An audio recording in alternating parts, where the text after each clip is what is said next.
Hello everyone, আমি Emdadul. Welcome to our channel. আজ আমরা দেখতে পেয়েছি আরএসএস এর মুখপাত্র বা আরএসএস এর বর্তমান যিনি প্রধান পৃষ্ঠপোষকতা আছে, মোহন ভাগবত, সে দাবি করেছে এখনো পর্যন্ত দেশ স্বাধীন হয়নি। দেশ স্বাধীন হয়েছে যেদিন রাম মন্দিরে রামের পুনর্প্রতিষ্ঠা করা হয়েছে। এমনকি আজ থেকে কয়েক বছর আগে আমরা দিলীপ ঘোষের কথা শুনেছিলাম, যেদিন বাবরি মসজিদ শহীদ করে রাম মন্দির প্রতিষ্ঠা হয়েছিল সেদিন তাদের দেশ স্বাধীন হয়ে গেছে।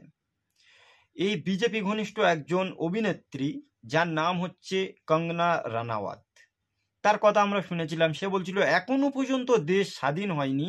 1947 সালে যে দেশ স্বাধীন হয়েছে সেই স্বাধীনতা নয়, লিজ নেওয়া হয়েছে। আসলে আরএসএস বা বিজেপি ঘনিষ্ঠ মানুষরা এতটা মূর্খ হয় কখনো আমরা ভাবতে পারিনি। আপনি দেখুন, এই আরএসএস এর আর একজন বর্তমান সময়ের একটা মেয়ে, সংযুক্তা সম্ভবত, সেই মেয়েটা আইনজীবী পড়াশোনা করার পরে বলছে আম্বেদকর এসব চিনি না, বা এই আইন যেভাবে লিখেছে এগুলো মানি না, এক্সেট্রা বিভিন্ন রকম কথা বলেছে। আপনি একটা জিনিস ভালোভাবে বুঝুন, এরা শিক্ষিত হওয়ার পরেও কিভাবে মূর্খর মতো কথাবার্তাগুলো বলে চলেছে। একজন মেয়ে যদি আইনজীবী হতে চায় তাকে তো অবশ্যই আইনের বই পড়তে হয়, সংবিধানটাকে পড়তে হয়। সুতরাং যে সংবিধান লিখেছে সেই লেখককে যদি তুচ্ছতাচ্ছিল্য বা না মানার পরে কিভাবে সে সাংবাদিক বা কিভাবে সে একজন উকিল হয়ে যায়, এগুলো ভাবতে হবে। আপনি দেখুন, 1947 সালে দেশ যখন স্বাধীন হয়েছিল তার আগে এই ভারতবর্ষে জাতি ধর্ম বর্ণ নির্বিশেষে লাইক মহাত্মা গান্ধী, নেতাজি সুভাষচন্দ্র বসু, তিতুমির, মাওলানা শরিয়াতুল্লাহ, মাওলানা ফজলে হক কায়রাবাদি, সেই সঙ্গে সঙ্গে ক্ষুদিরাম বসু, প্রফুল্ল চাকি, এরকম করে এই দেশের জন্য বিনয় বাদল, দীনেশ, বিরসা মুন্ডা, সবাই তো ভগৎ সিংয়ের মতো ভগৎ সিংয়ের মতো বীররা তাদের জীবনে এবং বলিদানের বিনিময়ে এই দেশটা স্বাধীন করেছিলেন। 1947 সালে ইংরেজদের কাছ থেকে আমরা পরাধীনতার শৃঙ্খল আবদ্ধ ছিলাম, সেটাকে ভেঙে বর্তমান সময়ে আমরা স্বাধীনভাবে রয়েছি। কিন্তু এই আরএসএস এবং বিজেপি দিনের পর দিন যে নড়ে চড়ে এক কথাগুলো শেয়ার করে যে আমরা এখনো স্বাধীন হইনি, আমরা স্বাধীনতা মানি না, এগুলো কেন? আসলে আপনি দেখুন, আরএসএস তৈরি হয়েছিল 1925 সালের সেপ্টেম্বরে। 1925 সালের অনেক পরে দেশ স্বাধীন হয়েছে 1947 সালে, কিন্তু আরএসএস এর একজনও দেশ স্বাধীনের সময় অবদান রাখেনি। সেই জন্য তারা দিনের পর দিন এই স্বাধীনতাটাকে মানে না। আসলে ইংরেজদের একটা বাচ্চা বললেই চলে এই আরএসএস, কারণ ইংরেজ চলে গেছে, আরএসএস রয়ে গেছে, তারা তো এখন স্বাধীনতাটা মানবে না। সুতরাং আপনারা ভালোভাবে এই সময় বুঝুন, তারা যা সব সময় একটা কথাই বলে যে এখনো দেশ স্বাধীন হয়নি, বা স্বাধীনতাটাকে তারা অস্বীকার করে। কেন?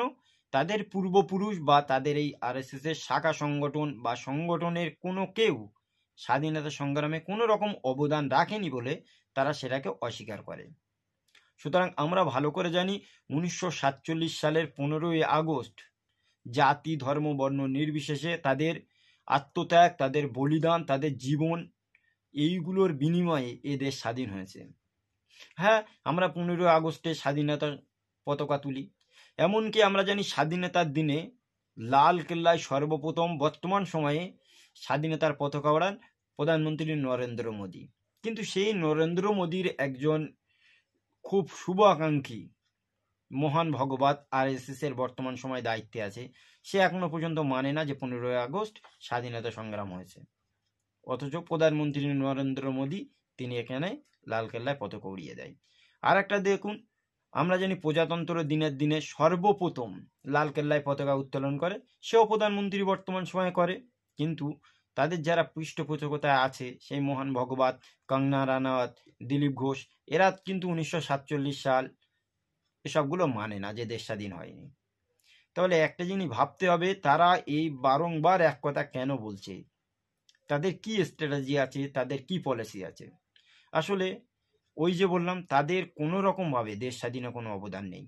অনেকেই বলে যে দেশ স্বাধীনতার সময়ে শ্যামাপ্রসাদ মুখার্জি বা সাভারকর অবদান রেখেছিল, কিন্তু সাভারকরের ইতিহাসটা আপনারা ভালো করে দেখুন, সাভারকর যখন জেলে ছিল, আন্দামান সেলুলার জেলে, সেখান থেকে 5টা চিঠি লিখেছিল ইংরেজ সরকারকে যে আমাকে এখান থেকে ছেড়ে দেন। করজোড়ে নিবেদন, মুচলেকা যেটাকে বলে, সেরকম করেছিল। আর লিখেছিল যে আমি আর কোনোদিন স্বাধীনতা সংগ্রামে অংশগ্রহণ করব না।